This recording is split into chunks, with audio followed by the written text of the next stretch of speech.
There is inherent in the Chinese martial arts tradition a lot of competitiveness, secrecy, subterfuge, obfuscation, and attachment to doing it your way, or the way your teacher or your lineage shows.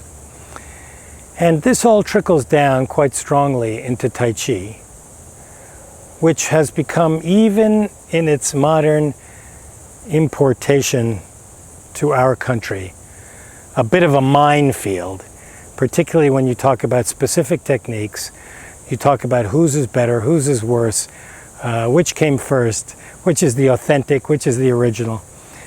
I want to begin this little short segment by saying that I am deeply and committedly uninterested in all of those things.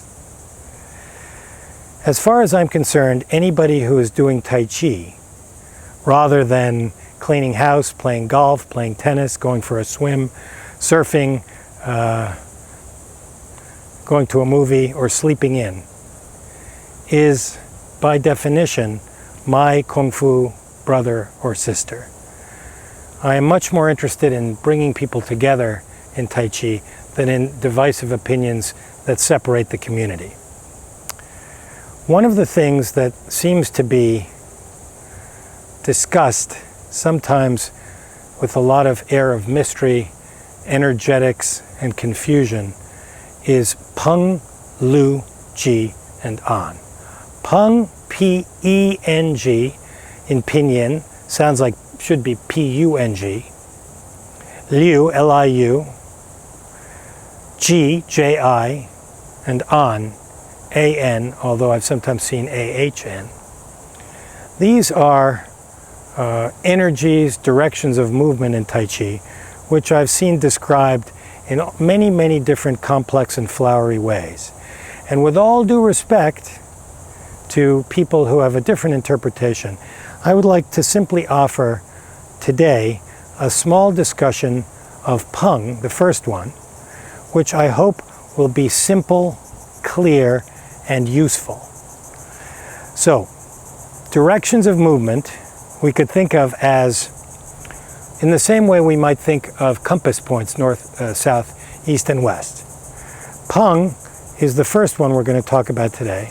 And Pung simply looks like a circular direction of movement that one might find on the bottom of a beach ball, the semicircular bottom half of a beach ball.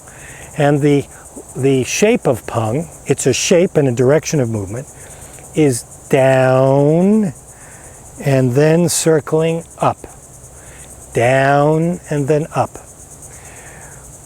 Pung is one of the archetypal, most important directions of movement in Tai Chi, because when you apply it to an opponent or partner, what they experience is an upward movement which breaks their root, their connection to the ground. So if you imbue your practice with Pung, if your form and your movements contain that direction of movement, then every time somebody touches you, they will feel deprived of their connection to the ground. When they are deprived of their connection to the ground, they are in essence falling. Sometimes dramatically, sometimes subtly, but their balance is a little bit off. And when they are falling, it is difficult for them to be effective martially against you with shoves, kicks, punches, strikes of any kind. So let's take a look with a two-person exercise at what Pung might look like, again, as a direction of movement, not a technique, simply as a direction of movement. So, remember, down and then up. I'm going to make a very gross, large, clear Pung movement, and you'll see the effect that it has on my training partner. Now, the internet is full of videos of people being thrown a distance with this movement. Again, not a technique, not something specific to do this way, but rather just a description of a direction of movement, pung. Very, very large pung can displace someone some distance.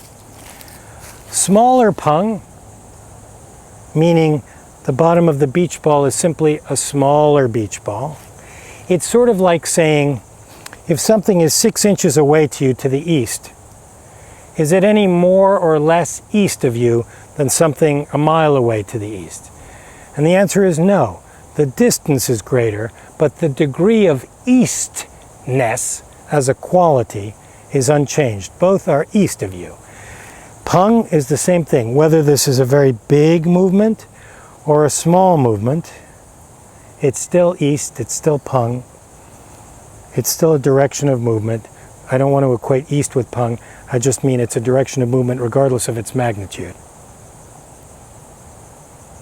Very, very small. Very, very small. Very, very big pung.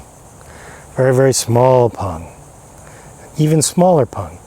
Now, if we follow a continuum and our pung energy, our pung direction of movement rather, becomes increasingly small, we will reach a place where there is a qualitative change, where we've gone from a direction of movement to an energy.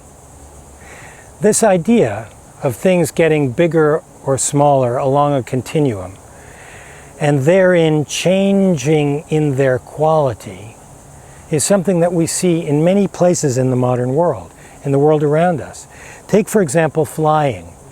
If we take a rocket and the rocket is flying and it leaves the Earth and it keeps on going up, at some point when it reaches the edge of the stratosphere, the troposphere, the ionosphere, and it leaves the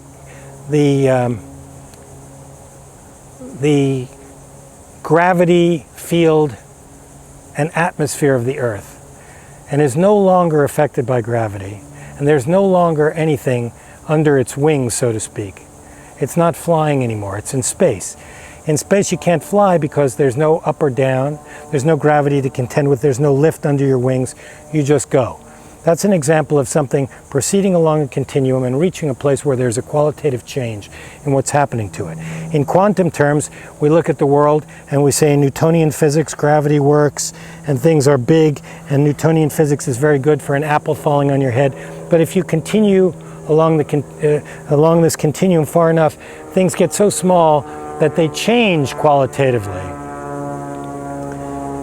And it's no longer Newtonian physics, now it's quantum mechanics, quantum physics. When my pung gets small enough, when Todd here pushes on me, what he feels is that he's lifted. He feels a deprivation in his root and an unsettling coming up, which the camera will show is not the result of me pushing him, but it's just the result of pung energy in our body. So the better you get at this, the more you practice it with relaxation and body mechanics and correct turning and movement, the more pung will go into you, into you, into you. And eventually it will become a part of who you are. And so any force acting on you will have its root disrupted, even though keep pushing, keep pushing, keep pushing, keep pushing. Eventually, he will be uprooted when I don't appear to do anything. Why? Because pung is energetically in the body. In the next few weeks, we'll look at the other 3 directions of movement. Hope you enjoyed that one.